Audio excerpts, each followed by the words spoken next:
welcome back to another episode of the One Tree Hill Rewatch here on the Filmaholic channel.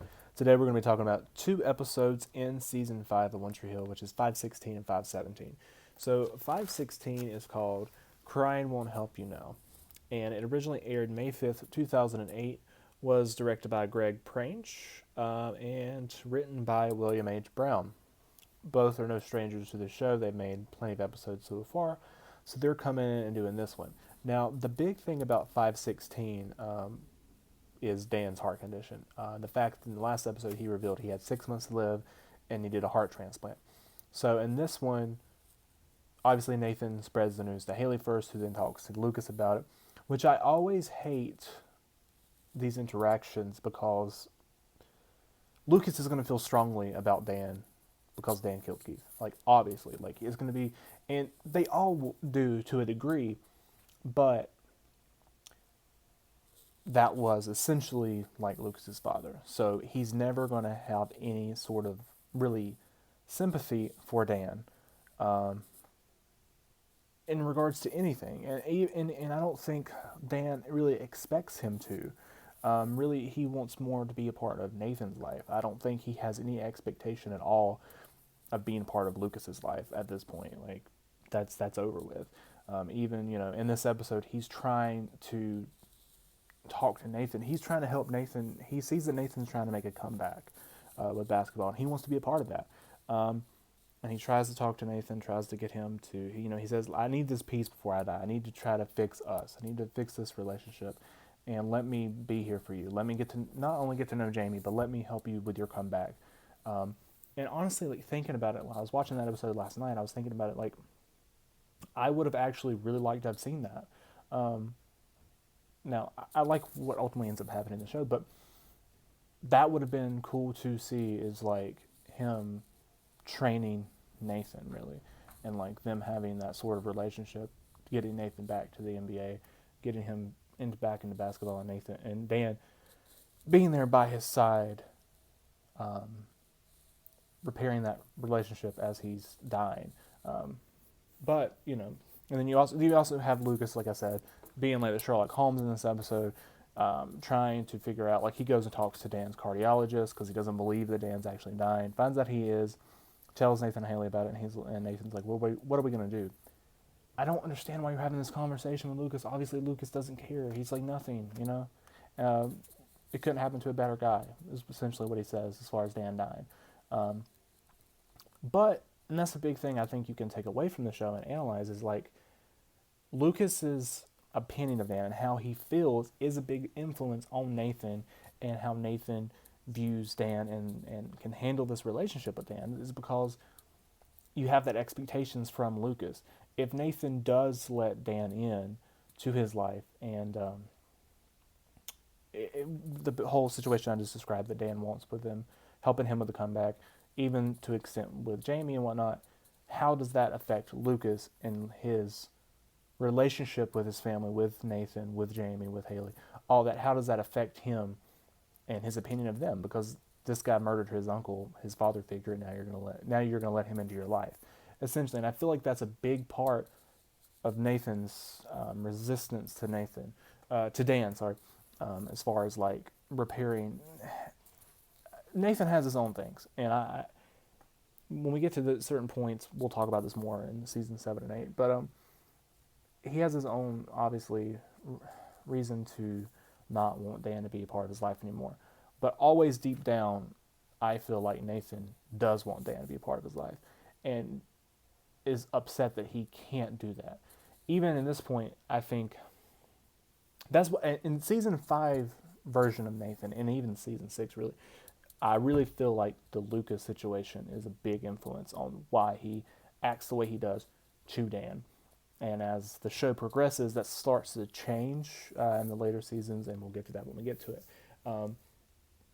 You also have Jamie writes the letter to Dan in this episode, thanking him for Nathan's first jersey, his basketball jersey, and he wants to give that to Dan, and Haley says, well, he lives at the beach, it's getting late, I'll make sure he gets it. And she ends up throwing it in the trash, which is stupid because obviously she throws it in the trash and doesn't even try to hide it in the trash. She doesn't like mash it down or like put anything over it or anything like that. She just puts it in the trash, and obviously in the next episode, Jamie's going to find it.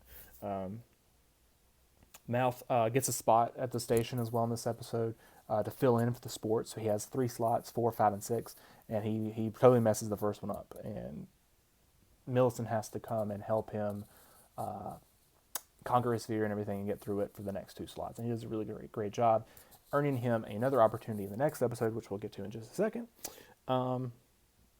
The episode actually starts too with Dan's grave. He gets a headstone. He's preparing. He knows he's going to die. He gets a gravestone, puts it beside Keith. He's going to be buried beside him, and it's huge, and just like 4 times probably bigger than Keith's, which I would expect that from Dan. I would expect his gravestone to be that big, especially when you have the money for it. Why would you not? Go ahead, do it. It really, I mean, it fits his character, I guess. Like, I don't know about the whole loving father, brother, all that thing that he had engraved on the stone. I don't really know if he would have put that on there at this point. I think he probably would have just put his name, maybe, in probably the picture.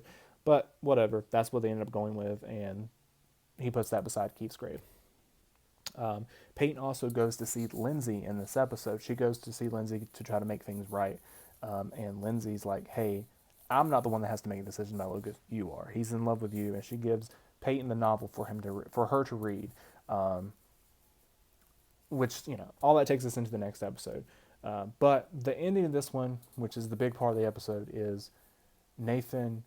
Oh, I also forgot to mention that Dan confides in Nathan and tells him the truth about him trying to commit suicide in prison. And Nathan doesn't really want to hear it because, like I said, it bothers him. He does, as much as he wants to hate Dan, he still cares about him to an extent because it's his father. And I still think he wants that relationship, and it does bother him to hear about him trying to commit suicide in prison. But ultimately, at the end of the episode, it's a very hard scene to watch for me personally. It makes me mad because I think that and wish that Nathan had made the decision to let Dan be a part of not only Jamie's life, but at least Jamie's life. And I mentioned that in the last video, how I think it's selfish of them with Jamie. But it would have been nice to see him and Nathan sort of try to repair their relationship at this point. But Nathan comes and says, hey, you're not going to be a part of, I'm sorry you're dying, but you're not going to be a part of our lives. Like, I made my decision. And it's like I said, it's hard to watch because Dan, he offers him a drink when he comes in, and it's just like, you're putting yourself in that position where you have nothing else left. And this is like your last hope to try to repair things with your family and before you die. And he's pretty much told at this point, you're not going to get that. You're not going to get anything else, and that you're going to die alone with your misery, with your regret. And it ends with him throwing his glass of his drink after Nathan leaves and shattering his mirror in his house, and you see a shot of him looking in the mirror at himself, and it's a painful scene, and it's really crafted well. Just everything to do with Dan and like his character is awesome. I do have one thing though, I wish we got to see more of Dan's house, more of the beach house. We really don't after the earlier seasons. We just really see that one room. That's really all we see of Dan's beach house, except for, I think, in the next season, season 6, you see a little bit more of it outside, but not much. Which then takes us to the next episode, which is 517, Hate is Safer Than Love. It was originally aired May 12th, 2008, was directed by Stuart Gillard. This is his 3rd episode, and it was written by Mark Schwann. It starts at the end and goes back. It's one of those episodes that kind of jumps around the time, and it starts with the end, like I said, where Lucas is slamming the ball into the ground, and we see Jamie running away. And then it goes back in time, which explains why Jamie is running away, and that's because he found that card that he wrote to Dan, and it's in the trash, and he's upset. Before that, Nathan is trying to train, get back in shape, and Quentin's actually starting to try to help him. But that happened, and after they got back from training, Jamie finds the card and goes and starts walking away by himself. I guess he's going to try to make it to the beach to see Dan, even though he definitely doesn't know where Dan lives. Haley finds him and talks to him and has a conversation with him, and she says, tells him that Dan's a bad guy, and that she was just looking out for his best interest, which is really, like I said, I think, really just selfish, period. But that happens. Dan gets his beeper in this episode, which, well, yeah, I'll talk about that in a second. Dan gets his beeper in this episode and finds out that he is second in place to get a new heart. There's one person in front of him, a reverend, and the doctor makes a comment about him being a good guy, and Dan's like, what do you mean a good guy? Like, is that some sort of jab because I killed my brother? So they set that up, and then it also sets up Dan like visiting this guy, which will follow into the finale as well. And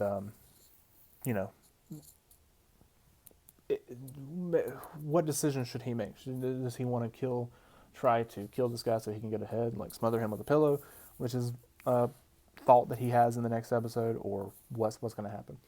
But then also, Angie's actually having her heart surgery in this episode, which in the last episode, 516, Lucas goes with her because they're doing that friendship now, the Lucas and Brooke friendship, and they go to the hospital and they have a conversation with the doctor, Ethan, Dr. Copeland, and then you find out his name is Ethan in the finale. But they're having a conversation with him in 516 about the heart condition and everything. But in this episode, she actually has the surgery, and everyone's coming there and being there for Brooke. And then that's when we pan to the next room, and we see Dan in there getting his beeper. We also have Deb and Skills. That whole relationship, which is going to play out through all of next season, that starts in this episode where Nathan walks in and sees Deb topless, and flashing a camera. And then you find out at the end of the episode who she was talking to, and it actually is Skills. And it starts this like funny relationship that actually has some heart into it when you get to the bottom of it in the next season. Mouth covers the basket. Like I said, he got an opportunity from the last episode with his spot. He got a chance in this episode to cover the Ravens game, but he ends up, I guess, blowing it, you would say, in terms of how they perceive it, because he doesn't show them the footage that he gets, which is of Lucas, which, going to that, Lucas gets a phone call. They're doing well in the game, and they're trying this new thing out where they're doing all threes and everything. But Lucas gets a call midway in the game from Lindsay. Don't know why she would tell him this in the middle of the game, which is ridiculous. But she tells him that she's seen someone else in the middle of the game. So he comes back and he's pissed off, got an attitude like the other team's douches already, and like they try to keep taking out Quentin's wrist.